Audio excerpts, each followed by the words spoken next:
Assalamualaikum viewers, welcome to my channel Medicine World. I am Doctor of Medicine.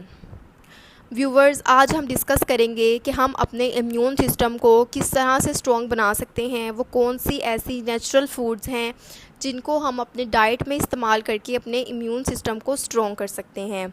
Immune system को defence system भी कहा जाता है, जो हमारी बॉडी को डिफरेंट वायरल और बैक्टीरियल इन्फेक्शन से लड़ने में अहम किरदार अदा करता है।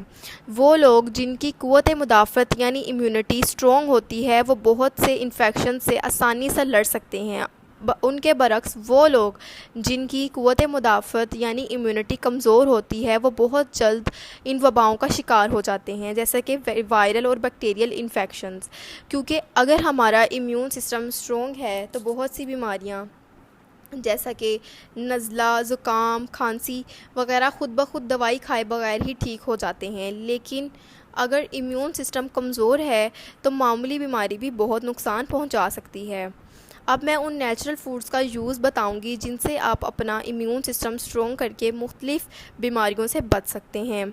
तो उनमें सबसे पहले नंबर 1 हल्दी। इसको सुपर फूड भी कहा जाता है। इसमें मौजूद करक्यूमिन कैंसर और दीगर बीमारियों के ख़िलाफ़ मुफीद साबित हो चुका है। इसके अलावा इसमें एंटीऑक्सीडेंट, एंटी इन्फ्लेमेटरी और एंटीबायोटिक प्रॉपर्टीज़ मौजूद हैं, जिसकी वजह से ये अंदरूनी सोजिश और जोड़ों के दर्द के लिए भी बहुत मुफीद है। खांसी, ज़ुकाम, गला ख़राब में भी ये बहुत मुफीद साबित होती है। इसको डाइट में किस तरह से इस्तेमाल करना है, आपने दूध के 1 गिलास में हल्दी की 1 चुटकी शामिल कर इसको पी सकते हैं। इसको इम्यूनिटी बूस्टिंग ड्रिंक भी कहा जाता है। इसमें एंटी वायरल और एंटी बैक्टीरियल प्रॉपर्टीज़ शामिल होती हैं, जिसकी वजह से ये इम्यून सिस्टम को बूस्ट अप करता है। नंबर 2 लहसुन, जिसको गार्लिक कहते हैं। ये आम तौर पर खानों में इस्तेमाल होता है। लहसुन कोलेस्ट्रॉल और ब्लड प्रेशर को भी नॉर्मलाइज रखता है और इसके साथ साथ इन्फेक्शंस को भी कंट्रोल करता है। इसमें एक एक्टिव कॉन्स्टिट्यूएंट्स पाया जाता है जिसका नाम है एलिसिन, जिसमें एंटीऑक्सीडेंट प्रॉपर्टीज़ मौजूद हैं और ये इम्यून सिस्टम को स्ट्रॉन्ग करने में अहम किरदार अदा करता है। नंबर 3 अदरक, जिसको जिंजर कहते हैं। ये भी आमतौर पर रोज़मर्रा खानों में इस्तेमाल किया जाता है। ये जिस्मानी दिफाई निज़ाम को मजबूत करने में अहम किरदार अदा करता है। इसमें भी एंटी वायरल और एंटी बैक्टीरियल प्रॉपर्टीज़ शामिल होती हैं, जिससे ये इम्यून सिस्टम को स्ट्रॉन्ग करता है। नंबर 4 दालचीनी यानी सिनामन। इसमें एंटीऑक्सीडेंट और एंटी इन्फ्लेमेटरी प्रॉपर्टीज़ हैं, जिसकी वजह से ये दिल, डायबिटीज़ और कोलेस्ट्रॉल के पेशेंट्स में बहुत ज़्यादा अहम है।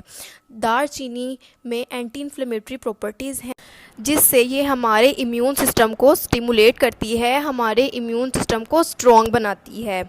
नंबर 5 दही, जो विटामिन डी का बहुत ही अहम ज़रिया है। दही को रोज़ाना सुबह नाश्ते में इस्तेमाल करें। ये भी इम्यून सिस्टम को स्टिमुलेट करता है, इम्यून सिस्टम को स्ट्रॉन्ग बनाता है। विटामिन डी हमारे इम्यूनिटी के लिए बहुत ज़्यादा अहम है। नंबर 6 खट्टे फल, जिसमें ऑरेंज और लीमू वगैरह आता है। ये विटामिन सी का बेहतरीन ज़रिया है। ये आपके इम्यून सिस्टम को स्ट्रॉन्ग करने में अहम किरदार अदा करता है, क्योंकि विटामिन सी WBCs यानी वाइट ब्लड सेल्स को इंक्रीज़ करता है, जिससे हमारा इम्यून सिस्टम स्ट्रॉन्ग होता है। नंबर 7 जैतून और इसके पत्ते। जैतून एक सीड है और सिर्फ जैतून ही नहीं, इसके पत्ते भी हमारे इम्यून सिस्टम को स्ट्रॉन्ग करने में अहम किरदार अदा करते हैं। इसके पत्तों का कहवा बनाकर भी हम इस्तेमाल कर सकते हैं, जो हमारे लिए एंटी वायरल प्रॉपर्टीज़ का काम करता है। ये किसी भी वायरस को फैलने से रोकता है, यानी इसमें एंटी वायरल खसूसियात हैं। नंबर 8 पे है पालक। पालक में बीटा कैरोटीन्स और फ्लेवोनॉइड्स पाए जाते हैं, जिसकी वजह से ये इम्यून सिस्टम को स्ट्रॉन्ग करने में अहम किरदार अदा करती है। ये उन ग्रीन वेजिटेबल्स में बहुत ज़्यादा अहम है जो हमारे इम्यून सिस्टम को बूस्ट अप करते हैं। इसलिए पालक को भी हमें अपनी डेली डाइट में इस्तेमाल करना चाहिए, क्योंकि हम अपने इम्यून सिस्टम को स्ट्रॉन्ग कर सकते हैं। नंबर 10 ग्रीन टी का कहवा। ग्रीन टी के कहवे में 2 अदद लौंग और अदरक कश करके डाल दें और नींबू निचोड़कर इसको रोज़ाना इस्तेमाल करें। किसी भी वक्त दिन में आप इसको एक दफ़ा इस्तेमाल करें। ये कहवा आपके इम्यून सिस्टम को स्टिमुलेट और स्ट्रॉन्ग करने में बहुत अहम किरदार अदा करेगा। नंबर 11, दालचीनी और मलट्ठी का कहवा बनाकर रात सोने से पहले ज़रूर इस्तेमाल करें। दालचीनी और मलट्ठी दोनों इम्यून सिस्टम को स्टिमुलेट करने में अहम किरदार अदा करती हैं। नंबर 12, सना मक्की का कावा। सना मक्की में एंटी इन्फ्लेमेटरी प्रॉपर्टीज़ पाई जाती हैं। सना मक्की का कावा बनाकर उसमें 2 चम्मच शहद शामिल करके उसको रोज़ाना दिन में एक बार इस्तेमाल करें, जिसमें एंटी इन्फ्लेमेटरी प्रॉपर्टीज़ हैं और ये इन्फेक्शंस से को ट्रीट करता है। ये आपके इम्यून सिस्टम को स्टिमुलेट करता है। तो व्यूवर्स, ये सब वो नेचुरल फूड्स थे, वो नेचुरल आइटम्स थी जिससे आप अपने इम्यून सिस्टम को स्टिमुलेट और स्ट्रॉन्ग बना सकते हैं। आप इनको अच्छे तरीके से अपनी डाइट में इस्तेमाल करें और अपनी इम्यूनिटी को स्ट्रॉन्ग करें। व्यूवर्स, अगर इससे रिलेटेड आपको कोई भी क्वेश्चन है तो आप मुझे कमेंट्स में पूछ सकते हैं, और अगर आपको मेरी वीडियो पसंद आई तो इसको ज़रूर लाइक कीजिएगा। Thank you. अल्लाह हाफिज़।